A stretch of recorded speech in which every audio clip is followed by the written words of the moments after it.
இலங்கையின் முதற்தர சுற்றுலா தலம் ரீச்சாவின் மாபெரும் உணவு திருவிழா ஆகஸ்ட் மாதம் 7, 8, 9 மற்றும் 10 தேதிகளில் மாலை 6 மணி முதல் 10 மணி வரை இன்றே டிக்கெட்டுகளை பெற்றுக் கொள்ளுங்கள். வணக்கம், இது தமிழ்வினின் பிரதான செய்திகள். செய்திகளோடு நான் லக்ஷனா யாதவன்.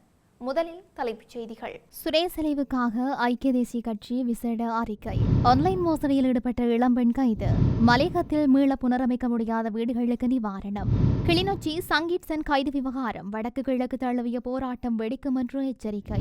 கொழும்பில் கோடீஸ்வர தொழிலதிபரின் வீட்டில் பெருந்தொகை பணம் கொள்ளை.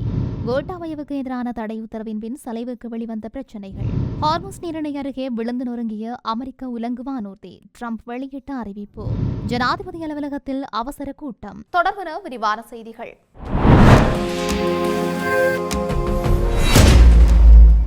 அரசு புலனாய்வு சேவையின் முன்னாள் பணிப்பாளர் சுரேசலைவுக்கு எதிராக அரசியல் அமைப்பு மற்றும் சர்வதேச உடன்படிக்கைகளுக்கு முரணான வகையில் நடத்தப்படும் விதம் குறித்து ஐக்கிய தேசிய கட்சி தனது கடுமையான கண்டனத்தை தெரிவித்துள்ளது. இது தொடர்பாக விடுத்துள்ள ஊடக அறிக்கையில் அந்த கட்சி மேலும் குறிப்பிட்டுள்ளதாவது, சுரேசலை நடத்தப்படும் விதம் குறித்து நேரில் ஆராய்வதற்காக பாராளுமன்ற உறுப்பினர்கள் குழு ஒன்றை அனுப்புவது பொருத்தமானதாகும். இந்த விவகாரத்தில் உள்ள ஆபத்தான பின்னணியை தமது கட்சி அவதானித்துள்ளதாக குறிப்பிட்டுள்ள அந்த அறிக்கை, சுரேசலை நடத்தப்படும் இத்தகைய விதம் சாதாரணமான ஒன்றாக மாற்றப்பட்டால் எதிர்காலத்தில் எதிர்க்கட்சி குழுக்களுக்கும் இதே நிலைமை அமல்படுத்தப்படலாம் என்றும் அது மிகவும் ஆபத்தானதொரு போக்காகும் என்றும் சுட்டிக்காட்டியுள்ளது. மேஜர் ஜெனரல் சுரேசலைவுக்கு எதிராக எடுக்கப்படும் ஒவ்வொரு நடவடிக்கையும் நாட்டின் அரசியலமைப்பு மற்றும் சர்வதேச உடன்படிக்கைகளுக்கு இணங்க அமைந்திருக்க வேண்டும் என்று ஐக்கிய தேசிய கட்சி வலியுறுத்தியுள்ளது. இந்த விவகாரத்தில் அரசாங்கம் செயல்படும் விதம் குறித்து ஐக்கிய தேசிய கட்சி மிகவும் தீவிரமாக அவதானித்து வருவதாக அந்த அறிக்கையில் மேலும் வலியுறுத்தப்பட்டுள்ளது. அங்கீகரிக்கப்பட்ட வர்த்தக நாமம் ஒன்றை போலியாக பயன்படுத்தி இணையதளம் மூலம் அதிக வருமானம் ஈட்ட முடியும் என்று கூறி பண மோசடியில் ஈடுபட்ட சம்பவம் தொடர்பாக பெண் ஒருவர் கைது செய்யப்பட்டுள்ளார். இவ்வாறு கைது செய்யப்பட்டவர் ஹம்பகா உடுகம்போல பகுதியைச் சேர்ந்த 28 வயதுடைய இளம் பெண் ஆவார். போலீஸ் கணனி குற்றப்புலனாய்வு பிரிவுக்கு கிடைத்த முறைப்பாட்டின் அடிப்படையில் மேற்கொள்ளப்பட்ட விசாரணையை தொடர்ந்து நேற்று இந்த சந்தேக நபர் கைது செய்யப்பட்டதாக போலீசார் தெரிவித்துள்ளனர். சந்தேக நபரால் முறைப்பாட்டாளரிடமிருந்து மோசடி செய்யப்பட்டுள்ள மொத்த தொகை 4,26,300 ரூபாய் என்று குறிப்பிடப்பட்டுள்ளது. மேற்கொள்ளப்பட்ட முதற்கட்ட போலீஸ் விசாரணைகளில் மோசடி செய்யப்பட்ட ஒட்டுமொத்த தொகையில் 1,86,500 ரூபாய் சந்தேக நபரின் தனிப்பட்ட வங்கிக் கணக்கில் வைப்பு செய்யப்பட்டமை தெரியவந்தது. இது தொடர்பாக கணனி குற்றப்புலனாய்வு பிரிவின் வடமேல் மாகாண உபபிரிவின் அதிகாரிகள் மேலதிக விசாரணைகளை மேற்கொண்டு வருகின்றார்கள். மலையக பகுதிகளில் உள்ள மீண்டும் புனரமைக்க முடியாத வீடுகளுக்கு 50 லட்சம் ரூபாவை நிவாரணமாக வழங்குவதற்கு அரசாங்கம் தீர்மானித்துள்ளதாக பெருந்தோட்ட மற்றும் சமூக உட்கட்டமைப்பு வசதிகள் அமைச்சர் சமந்த வித்யாரத்ன தெரிவித்துள்ளார். டிட்வா புயலினால் பாதிக்கப்பட்டவர்களுக்கு அரசாங்கம் வழங்கிய நிவாரணத் தொகைக்கு மலையக மக்கள் தகுதி பெறாமை குறித்து பாராளுமன்ற உறுப்பினர் வேலுசாமி ராதாகிருஷ்ணன் பாராளுமன்றத்தில் இன்று கேள்வி எழுப்பினார். அமைச்சரவையின் தீர்மானத்திற்கு அமைய சொந்த நிலம் மற்றும் வீடுகளை கொண்டவர்கள் டிட்வா புயலின் போது பாதிக்கப்பட்டிருந்தார்.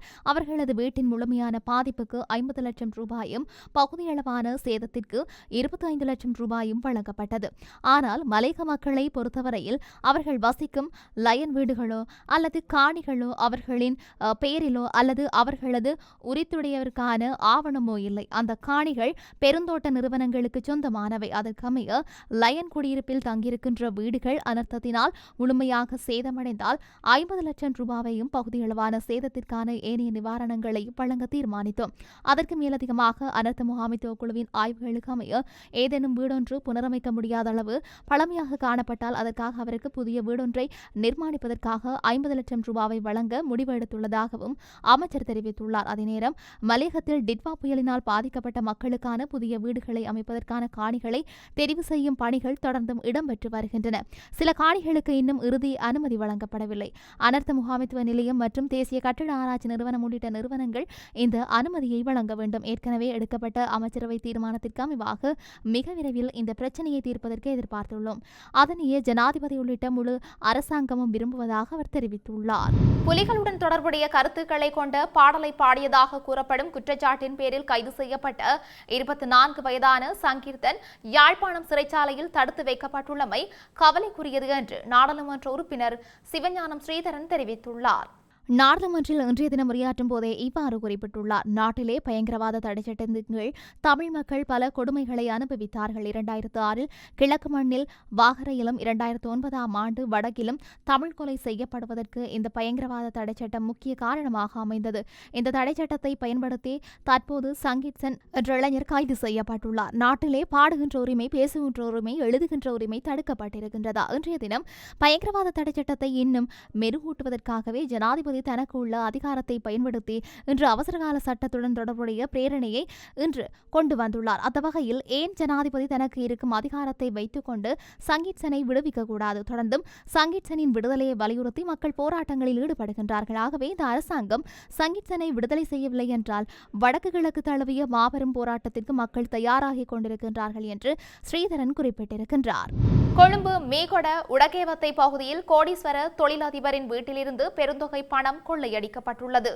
சம்பவம் தொடர்பில் முன்னெடுக்கப்பட்ட விசாரணையில் 80 லட்சத்துக்கும் அதிகமான பணத்தினை திருடிய குற்றச்சாட்டில் அவரது பணியிடத்தில் பணிபுரிந்த ஒருவரை போலீசார் கைது செய்துள்ளனர். கேகாலை பகுதியைச் சேர்ந்த 26 வயதுடைய இளைஞரை இவ்வாறு 50 லட்சத்திற்கும் அதிகமான பணத்துடன் கைது செய்யப்பட்டுள்ளார். சம்பந்தப்பட்ட தொழிலதிபர் விசாக் பௌர்ணமி விடுமுறைக்காக தனது ஊழியர்கள் அனைவருக்கும் விடுமுறை வழங்கி தனது குடும்பத்துடன் கதிர்காமத்திற்கு யாத்திரை சென்றுள்ளார். விசாக் பௌர்ணமிக்கு அடுத்த நாள் கொள்கலன் சரக்குகளுக்கு பணம் செலுத்த வேண்டியிருந்தமையினால் 2 நாட்களுக்கு முன்பு வியாபாரங்களில் இருந்து வசூலித்த பணத்தை வீட்டில் உள்ள ஒரு அறையில் பாதுகாப்பாக வைத்துவிட்டு வீட்டை பூட்டிவிட்டு யாத்திரைக்கு சென்றுள்ளார். இதன்போது சந்தேகத்துக்குரிய குறித்த ஊழியரும் ஏனைய ஊழியர்களுடன் வீட்டிலிருந்து சென்று பின்னர் தொழிலதிபர் சென்ற பிறகு வீட்டிற்கு திரும்பி வந்து இந்த திருட்டை செய்துள்ளமை வீட்டின் பாதுகாப்பு கேமரா காட்சிகளினூடாக கண்டுபிடிக்கப்பட்டுள்ளது. சந்தேக நபர் பணத்துடன் வீட்டிலிருந்து 2 முச்சக்கர வண்டிகளில் சென்று அங்கிருந்து அனுராதபுரம் செல்லும் பேருந்தில் பயணித்து அந்த பகுதியில் உள்ள ஒரு தங்குமிடத்தில் தங்கியுள்ளது தெரியவந்தது. சந்தேக நபர் தனது நண்பரையும் மனைவியையும் 50,000 ரூபாய் வாடகை செலுத்தி ஒரு வேனில் அழைத்து வந்து நிலம் ஒன்றினை வாங்க திட்டமிட்டுள்ளமை தெரிய வந்துள்ளது. தொழிலதிபரின் வீட்டில் நடந்த ரூபாய் 8 மில்லியன் திருடு தொடர்பாக பெறப்பட்ட முறைப்பாட்டினையும் விசாரணை அதிகாரிகள் கவனத்திற்கு கொண்டு வந்துள்ளனர். இதற்கமைய சந்தேக நபரை ஹோமாகம நீதவான் நீதிமன்றத்தில் முன்னிலைப்படுத்த நடவடிக்கை எடுக்கப்பட்டுள்ளது. முன்னாள் ஜனாதிபதி கோட்டாபய ராஜபக்ச குறித்து நீதிமன்றம் பிறப்பித்த உத்தரவுகளின் பின்னரே அரசு புலனாய்வு சேவையின் முன்னாள் தலைவரான மேஜர் ஜெனரல் சுரேஷ் சலேவுக்கு பல்வேறான பிரச்சினைகள் வந்துள்ளதாக நீதியமைச்சர் ஹர்ஷன நாணயக்கார சுட்டிக்காட்டியுள்ளார். நாடாளுமன்றில் இன்று கருத்து தெரிவிக்கும் போதே அவர் இந்த விடயத்தை சுட்டிக்காட்டினார். இதுகுறித்து மேலும் கருத்து வெளியிட்ட அவர் சுரேஷ் சலேவின் மனித உரிமைகள் மீறப்பட்டுள்ளதாக தற்போது சில தரப்பினர் கூறி வருவதை காண முடிகின்றது. இவ்வளவு காலம் இல்லாத அனைத்து பிரச்சினைகளும் தற்போது அவருக்கு உருவாகியுள்ளது. 90 நாட்கள் தடுப்பு காவல் உத்தரவு பிறப்பிக்கப்பட்ட போதும் விசாரணைகள் முன்னெடுக்கப்பட்ட போதும் வராத அனைத்து பிரச்சினைகளும் வெளிவருகின்றன. இந்த கரப்பான்பூச்சி கதையெல்லாம் கோட்டாபயவுக்கு எதிரான உத்தரவின் பின்னரே உருவெடுத்துள்ளன. விசாரணையை இவர்கள் சுரேஷ் சலேவுடன் முடித்துக் கொள்ள பார்க்கின்றார்கள். விசாரணை தொடர்ந்தால் இன்னும் அநேகமானோர் இதில் சிக்கக்கூடும் என்ற பயம் உருவாகியுள்ளது. எது எவ்வாறாயினும் உயிர்த்த ஞாயிறு தாக்குதலுடன் தொடர்புடையவர்கள் அனைவரும் சட்டத்தின் முன்னிறுத்தப்படுவர் என்று சலேவுக்கு இவ்வளவு தூரம் கதைக்கும் இவர்கள் அன்று பீல்ட் மார்ஷல் சரத் பொன்சேகாவை சிறையில் அடைக்க அரை காற்றட்டையுடன் அடைத்தபோது எங்கு சென்றார்கள் என்று கேள்வி எழுப்பினார். ஹார்முஸ் நீரிணைக்கு அருகே நேற்று திங்களன்று விபத்துக்குள்ளான அமெரிக்க ராணுவத்தின் அப்பாச்சி தாக்குதல் உலங்கு வானூர்தியின் குழுவினர் மீட்கப்பட்டதாக தகவல்கள் தெரிவிக்கின்றன. இந்த சம்பவத்திற்கான காரணம் உடனடியாக தெரியவில்லை. மேலும் உலங்கு வானூர்தி ஈரானிய தாக்குதலுக்கு உள்ளானதா, இயந்திர கோளாறு ஏற்பட்டதா அல்லது வேறு ஏதும் சிக்கல்களை சந்தித்ததா என்பது தெளிவாக தெரியவில்லை என்று நியூயார்க் டைம்ஸ் பத்திரிகை வட்டாரங்களை மேற்கோள் காட்டி செய்தி வெளியிடப்பட்டது. செவ்வாய்க்கிழமை அதிகாலையில் அமெரிக்க ஜனாதிபதி டொனால்ட் ட்ரம்ப் விமானிகள் நலமாக உள்ளனர், யாருக்கும் காயம் ஏற்படவில்லை, நாளை அறிக்கை வெளியிடப்படும், ஆனால் விமானிகள் நலமாக உள்ளார்கள் என்றும் கூறியுள்ளார். பிராந்தியத்தில் பல நாட்களாக மாறி மாறி நிலவிய பதட்டமான சூழலை தொடர்ந்து இந்த சம்பவம் நிகழ்ந்துள்ளமை குறிப்பிடத்தக்கது. உணவுக் கொள்கை மற்றும் பாதுகாப்பு குழுவின் கூட்டம் ஒன்று கவத்தொழில், கால்நடை வளங்கள், காணி மற்றும் நீர்ப்பாசன அமைச்சர் லால்காந்த, வர்த்தக, வாணிப, உணவு பாதுகாப்பு மற்றும் கூட்டுறவு அபிவிருத்தி அமைச்சர் வசந்த சமரசிங்க ஆகியோரின் தலைமையில் நேற்று பிற்பகல் ஜனாதிபதி அலுவலகத்தில் நடைபெற்றது. எதிர்காலத்தில் உலகளவில் ஏற்படக்கூடிய எல் நினோ நிலைமை காரணமாக இலங்கைக்கு ஏதேனும் பாதிப்புகள் ஏற்படுமாயின் அதனை எதிர்கொள்வதற்கென எடுக்கப்பட வேண்டிய நடவடிக்கைகள் மற்றும் அதற்கான ஆயத்தங்கள் குறித்து இங்கு விரிவாக கலந்துரையாடப்பட்டது. எல் நினோ நிலைமையினால் விவசாயத்துறைக்கு ஏற்படக்கூடிய பாதிப்புகள் குறித்தும் இங்கு விசேட கவனம் செலுத்தப்பட்டது. எதிர்வரும் சிறுபோகத்திற்கு தேவையான நீரை நீர்த்தேக்கங்களில் சேமித்து வைத்தல் மற்றும் குடிநீரை பாதுகாப்பது குறித்தும் இங்கு கலந்துரையாடப்பட்டதோடு அது குறித்து சம்பந்தப்பட்ட நிறுவனங்களின் கருத்துக்களையும் ஆலோசனைகளையும் வழங்குமாறு அமைச்சர் வசந்த சமரசிங்க அதிகாரிகளுக்கு அறிவுறுத்தினார். இதுகுறித்து மேலும் கலந்துரையாடுவதற்காக உணவுக் கொள்கை மற்றும் பாதுகாப்பு குழுவின் விசேட கூட்டம் ஒன்றை எதிர்வரும் நாட்களில் நடத்துவதற்கும் இங்கு தீர்மானிக்கப்பட்டதோடு எல் நினோ நிலைமையை எவ்வாறு எதிர்கொள்வது என்பது தொடர்பான திட்டங்களை தயாரித்து அன்றைய தினம் சமர்ப்பிக்குமாறு கமத்தொழில் அமைச்சு, கமத்தொழில் திணைக்களம், மகாவலி அதிகார சபை, நீர்ப்பாசன திணைக்களம் உள்ளிட்ட துறைசார் நிறுவனங்களுக்கும் அறிவுறுத்தல்கள் வழங்கப்பட்டன. இயற்கை அனர்த்தங்களை ஒருபோதும் முன்கூட்டியே கணிக்க முடியாது என்றும் ஏற்படக்கூடிய எந்த ஒரு சூழ்நிலைக்கும் முகம் கொடுப்பதற்காக முன்கூட்டியே திட்டங்களை வகுக்க வேண்டும் என்றும் அமைச்சர் வசந்த சமரசிங்க மேலும் சுட்டிக்காட்டினார். செய்திகளின் நிறைவாக மீண்டும் தலைப்புச் செய்திகள். சுரேசலைவுக்காக ஐக்கிய தேசிய கட்சி விசேட அறிக்கை. ஆன்லைன் மோசடியில் ஈடுபட்ட இளம்பெண் கைது. மலையகத்தில் மீள புனரமைக்க முடியாத வீடுகளுக்கு நிவாரணம். கிளிநொச்சி சங்கீட்சன் கைது விவகாரம். வடக்கு கிழக்கு தழுவிய போராட்டம் வெடிக்கும் என்று எச்சரிக்கை. கொழும்பில் கோடீஸ்வர தொழிலதிபரின் வீட்டில் பெருந்தொகை பணம் கொள்ளை. கோட்டாபயவுக்கு எதிரான தடை உத்தரவின் பின் சலைவுக்கு வெளிவந்த பிரச்சினைகள். ஹார்முஸ் நீரிணை அருகே விழுந்து நொறுங்கிய அமெரிக்க உலங்கு வானூர்தி. ட்ரம்ப் வெளியிட்ட அறிவிப்பு.